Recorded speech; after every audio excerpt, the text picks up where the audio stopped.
Welcome back to our channel. मित्रांनो, अमेरिकेत NRCची सुरुवात झाली आहे. जवळपास 18,000 बेकायदेशीर भारतीयांना आता भारतात परत पाठवलं जाणार आहे. आणि इतकंच नाही तर पहिला विमान जवळपास 200 नागरिकांना घेऊन भारतासाठी झेपावलं सुद्धा आहे. आणि यामुळे लाखो भारतीय जे अमेरिकेत राहतात एका भीतीच्या छायेत ते वावरत आहेत. काय पूर्ण न्यूज आहे या सगळ्याच अनालिसिस आज आपण करणार आहोत. तुम्ही अजूनही आपल्या चॅनलला सबस्क्राईब केलं नसेल तर लगेच सबस्क्राईब करून घ्या. मित्रांनो, तुम्हाला माहित असेल की डोनाल्ड ट्रम्प यांनी आपल्या इलेक्शन कॅम्पेन मध्ये एक घोषणा दिली होती आणि ती होती अमेरिका फर्स्ट. आणि दुसरी घोषणा होती की सगळ्या इलिगल इमिग्रंट्सला अमेरिकेतून बाहेर काढल्या जाणार. आता याची प्रक्रिया सुरू झाली आहे.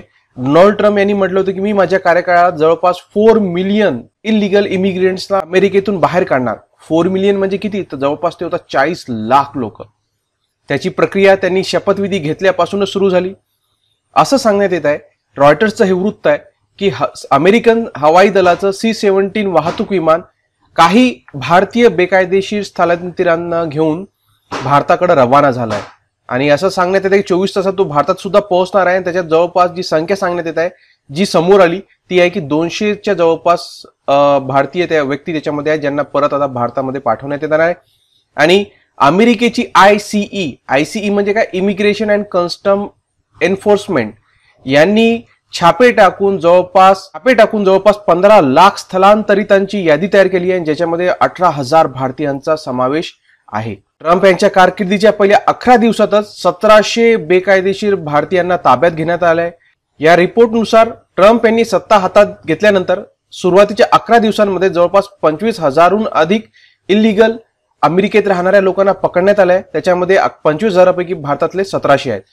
या ICEनं अमेरिकेच्या 12 राज्यांमध्ये छापे टाकले आणि या छाप्यांमध्ये बहुतेक छापे हे रिपब्लिकन स्टेटमध्ये होते जिथे रिपब्लिकनचं राज्य आहे. आणि याच्यात एकूण भारताचे 1700 लोक ताब्यात घेण्यात आले.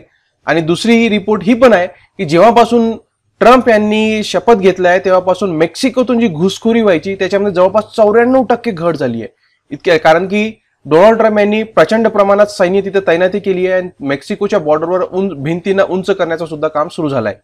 या रिपोर्टनुसार जेव्हा जो बायडन सत्तेत होते 1 जानेवारी ते 19 जानेवारी दरम्यान दररोज जवळपास 2,000 लोकांची तिथून घुसखोरी व्हायची. परंतु आता ट्रम्प यांचा शपथविधी झाल्यानंतर 20 जानेवारी पासून तर 31 जानेवारी पर्यंत हा आकडा 126 वर पोहोचलाय. म्हणजे इतकं प्रचंड प्रमाणात त्याच्यात घट झाली आहे. 94%ची त्याच्यात घट झाली आहे. जर आपण आकडेवारी पाहायची असली की अमेरिकेत सर्वाधिक अवैध स्थलांतरित कोणत्या देशाचे आहे तर ते आहेत मेक्सिको. जवळपास 41 लाख मेक्सिकन लोक जे अमेरिकेत अवैधरित्या राहतात. कारण की मेक्सिकोची बॉर्डर जी आहे ती अमेरिकेला लागून आहे आणि सर्वात जास्त जे घुसखोरी होते ते मेक्सिकोतूनच केली जाते. 2 नंबरला आहे तो एल साल्वाडोर ज्याचे 8 लाख लोक अमेरिकेत अवैधरित्या राहतात. आणि 3 नंबरवर आपल्या भारताचा आहे जे की जवळपास भारताचे 7.25 लाख लोक अवैधरित्या अमेरिकेत अडकले असल्याचं सांगितलं जात आहे. परंतु याच्यात मित्रांनो बरीचशी प्रचंड प्रमाणात कोणाची असते की जे H-1B विजा घेऊन गेले पण या विजाची जेव्हा मुदत संपून जाते त्याला रिफ्रेश करण्यासाठी अपडेट करण्यासाठी मुदत वाढीसाठी अर्ज केला जातो. पण आजपर्यंतचा जे नवीन रिपोर्ट समोर येत आहे की असं सांगण्यात येत आहे की 4 महिने ते यांची जे मुदत वाढीसाठी ज्यांचे अर्ज केलेले आहेत त्यांना पेंडिंग ठेवण्यात येत आहे. ट्रम्प यांच्या भीतीमुळे तिथलचे ऑफिशियल सुद्धा आता H-1B विजाची मुदत वाढून देत नाहीये. त्याच्यामुळे हा आकडा फार फुगून आता दिसत आहे. त्याच्यानंतर ग्वाटेमालाचे 7 लाख लोक, होंडुरासचे 5.5 लोक अवैधरित्या अमेरिकेत राहतात. आता भारताचे इतके अवैधरित्या अमेरिकेत पोहोचतात कसे तर तुम्ही एक मूवी पाहिली असेल डंकी, जे की शाहरुख खानची मूवी होती. त्याच्यामध्ये दाखवण्यात आलं होतं कशा प्रकारे या डंकी रूटद्वारे भारतीय किंवा इतर लोक अमेरिकेत किंवा युरोपमध्ये पोहोचतात. या मॅपमध्ये पण तुम्हाला दिसत आहे की कशा प्रकारे युरोपियन कंट्रीजमध्ये भारतीय लोक अवैधरित्या इतर देशांचा प्रवास करून युरोपमधल्या इतर देशांमध्ये घुसखोरी करण्याचा प्रयत्न करतात. या 18,000 लोकांना तर बेकायदेशीररित्या यांची ओळख झालीच आहे. परंतु जी दुसरी आकडेवारी आहे की जवळपास 7.25 लाख बेकायदेशीर भारतीय हे अमेरिकेत राहतात. हा आकडा कोणी दिलाय तर हा प्यू रिसर्च यांनी ही आकडेवारी समोर केली आहे. त्यांचं म्हणणं आहे की अमेरिकेत 7.25 लाख लोक म्हणजे जवळपास 7,25,000 लोक अवैधरित्या अमेरिकेत राहतात.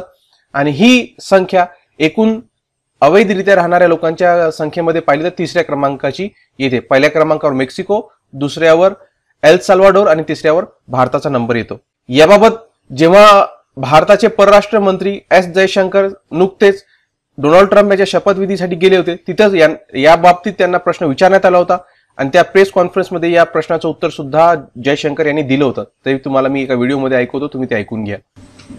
Now, we have a position on mobility which is a principal position, applies to all countries. As a government, we obviously are very much supportive of legal mobility because we do believe in a global workplace. We want Indian talent and Indian skills to have the maximum opportunity at a global level. At the same time, we are also very firmly opposed to illegal mobility and illegal migration, because you also know that when something illegal happens, many other illegal activities get joined onto it. And it's not, this is not desirable, it's certainly not reputationally good. We have, with every country, and the US is no exception, we have always taken the view that if there are any of our citizens who are not here legally, if we are sure that they are our citizens, we have always been, open to their legitimate return to India. So it's not a position unique to the United States. तुम्ही पाहिलं असेल की या press कॉन्फरन्समध्ये S Jaishankar यांनी स्पष्ट म्हटलंय की भारताच्या टॅलेंटला जगभरात स्कोप भेटला पाहिजे, यासाठी आम्ही प्रयत्न करतो, परंतु जे अवैधरित्या जर कोणी भारतीय कुठेही राहत असेल तर आम्ही त्याला पुन्हा भारतात परत घेण्यासाठी सुद्धा तयार आहोत.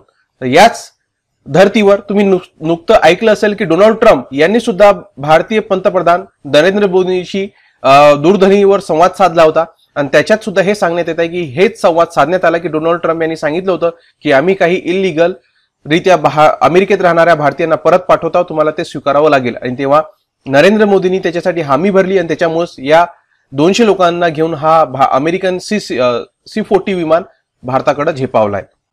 आजपर्यंत अमेरिकेत किती स्थलांतरितांची संख्या आहे ते आपण पाहूया. 1990 ला जी 35 लाख होती ती 2022 येता येता जवळपास 1.1 कोटीवर पोहोचली आहे की इतके लोक अमेरिकेमध्ये अवैधरित्या राहतात. आता डोनाल्ड ट्रम्प यांचं म्हणणं आहे की यापैकी 40 लाख लोकांना मी माझ्या कार्यकाळातच अमेरिकेतून बाहेर काढून टाकेन. आजपर्यंत भारतासहित ग्वाटेमाला, पेरू आणि होंडुरस येथील लोकांना सुद्धा, येथील अवैधरित्या अमेरिकेत राहणाऱ्या लोकांना सुद्धा बाहेर काढण्यात आलाय. विमानांद्वारे त्यांना त्यांच्या देशात परत पाठवण्यात आलाय.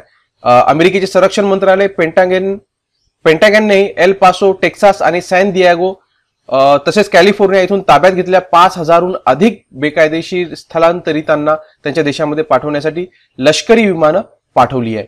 आतापर्यंत ग्वाटेमाला, पेरू आणि होंडुरास येथील स्थलांतरितांना लष्करी विमानाद्वारे अमेरिकेतून हद्दपार करण्यात आलाय. सध्याच्या घडीला 200 येत आहे, परंतु असं सांगण्यात येतं की 18,000 लोक ताब्यात आहे आणि 7,25,000 लोक अवैधरित्या, भारतीय लोक अवैधरित्या अमेरिकेत राहत आहेत. या सगळ्या लोकांना येत्या 4 वर्षाच्या कार्यकाळात भारतात परत पाठवण्यात येईल.